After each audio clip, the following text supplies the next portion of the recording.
नमस्कार दोस्तों, साथियों, नमस्कार।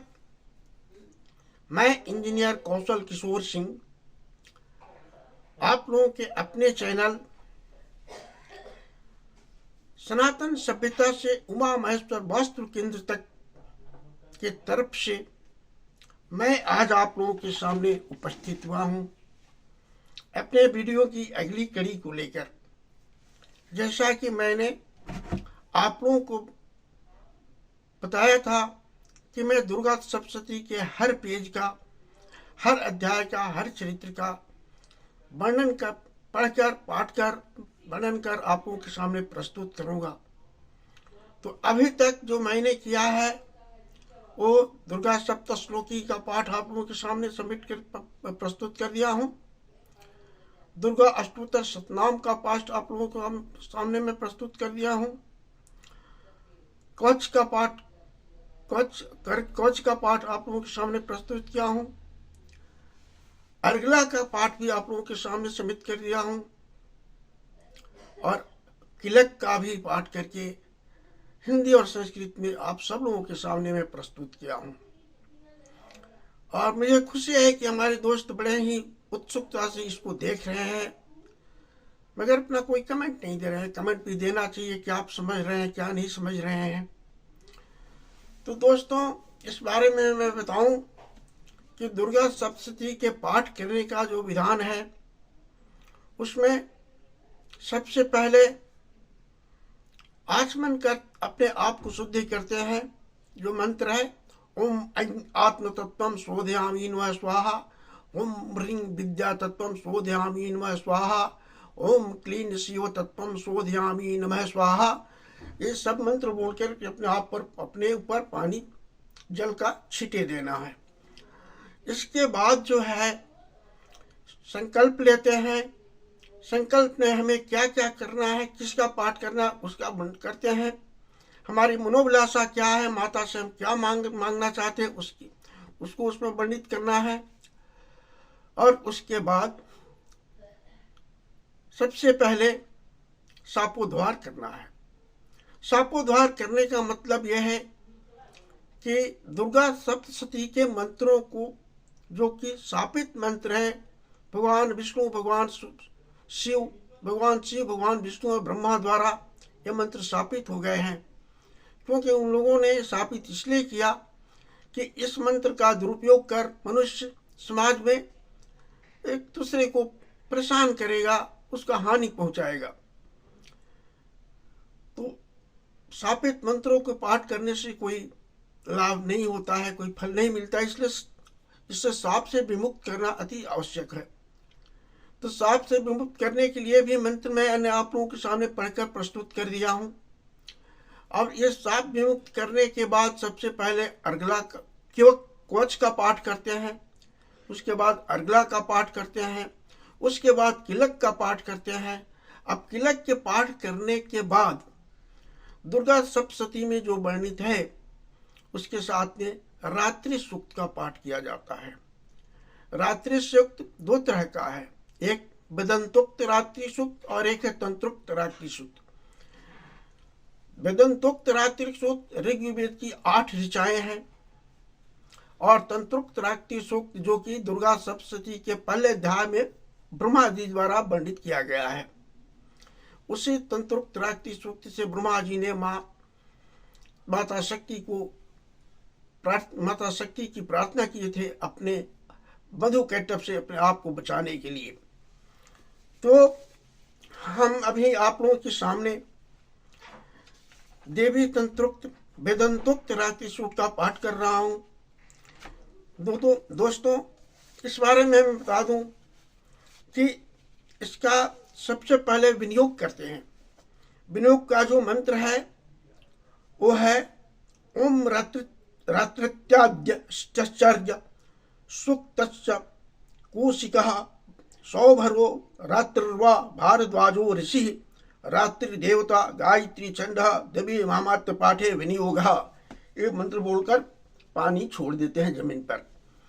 दूसरी बात है कि अब इसका जो संस्कृत में पाठ है वो थोड़ा कठिन है, उसका उच्चारण मैं सही नहीं कर पा रहा हूँ, इसलिए मैं इसका वर्णन मैं हिंदी में ही कर रहा हूँ।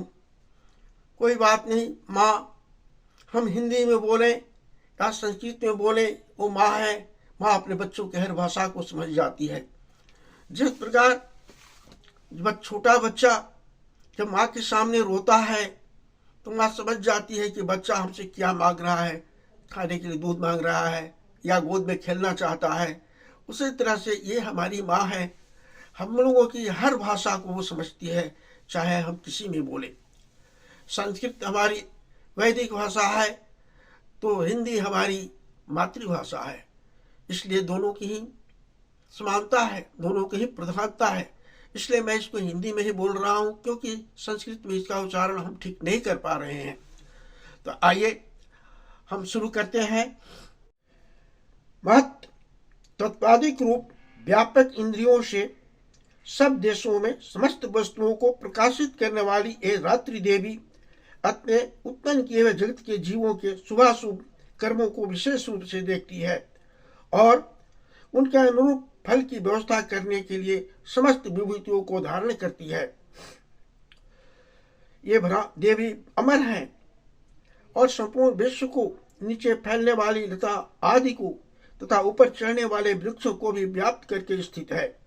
इतना ही नहीं, ये ज्ञानमय ज्योति से जीवों के अज्ञानमय अंधकार को नाश कर देती है।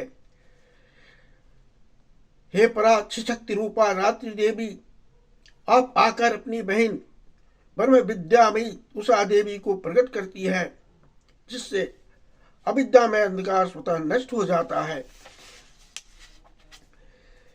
वे रात्रि देवी इस समय मुझ पर प्रसन्न हो।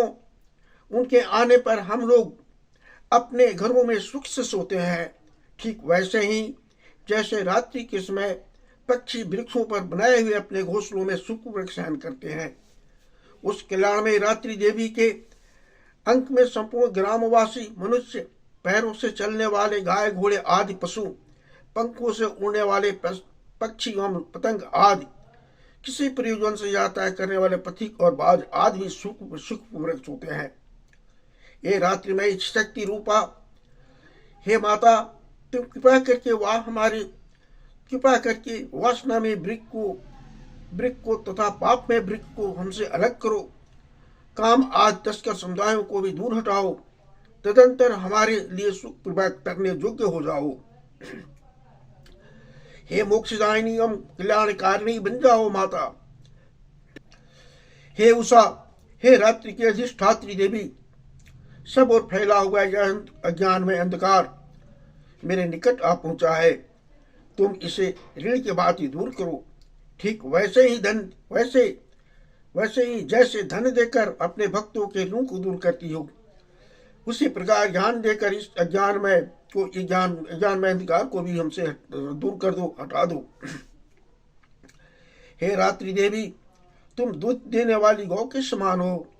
मैं तुम्हारे समीप तुम दूध देने वाली गौ के समान हो। मैं तुम्हारे समीप आकर स्तुति आदि से तुम्हें अपने अनुकूल बन करता हूँ। परम व्योम रूप परमात्मा की पुत्री, तुम्हारी कृपा से मैं काम आदि शत्रुओं को जीत चुका हूँ। और तुम स्तोम की बात मेरे इस भविष्य को भी ग्रहण करो। हे माता, हमारे द्वारा ये भविष्य को ग्रहण करो और हमें अपने आशीर्वादों से परिपूरित करो माता, परिपूरित करो। नमस्कार माता।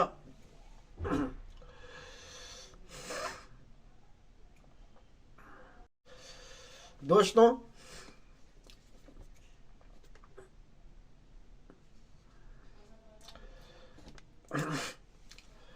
अभी ये वेदांत रात्रि सूक्त का पाठ में आप लोगों के सामने कर दिया। अब इसके बाद जो पाठ होगा दुर्गा सप्तशती के पाठ के क्रम में जो आता है वो है दिव्यर्थवशेषम का पाठ किया जाता है, जो मैं इसके बाद वाली वीडियो में आप लोगों के सामने करके बताऊंगा। तब तक के लिए विदा दें। नमस्कार।